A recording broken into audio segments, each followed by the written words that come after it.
کہ سیدہ فاطمہ الزہرا سلام اللہ علیہ کی جو وفات ہے جس کو شہادت کہتے ہیں، تو اس میں حضرت عمر رضی اللہ عنہ پر جو الزامات لگائے جاتے ہیں اس کی کیا حقیقت ہے؟ نعوذ باللہ من ذالک ثم نعوذ باللہ من ذالک، بالکل جھوٹ ہے یہ۔ ابان بن ابی عیاش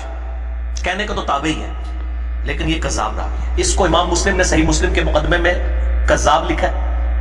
اور اسی طریقے سے اہل تشیع کے ہاں بھی ان کی اسماء کی کتابوں میں، اسماء الرجال کی کتابوں میں کذاب لکھا ہے۔ لیکن ظاہر روزی روٹی چلانے کے لیے پھر جو لوگ ہیں وہ کہتے ہیں جی ہمارے لیے تو ٹھیک ہے، ہمیں ایکسیپٹ بھی، اس نے سٹوری ساری کھڑی ہے سیدنا عمر فاروق رضی اللہ تعالیٰ عنہ علیہ السلام کے خلاف۔ کوئی ایسی بات نہیں ہے، یہ بالکل جھوٹا واقعہ ہے۔ خالد بن ولید کے اوپر بھی جھوٹ باندھا گیا کہ وہ بھی گھسیٹ کے لائے اور یہ ہو گیا، دروازہ پھینکا۔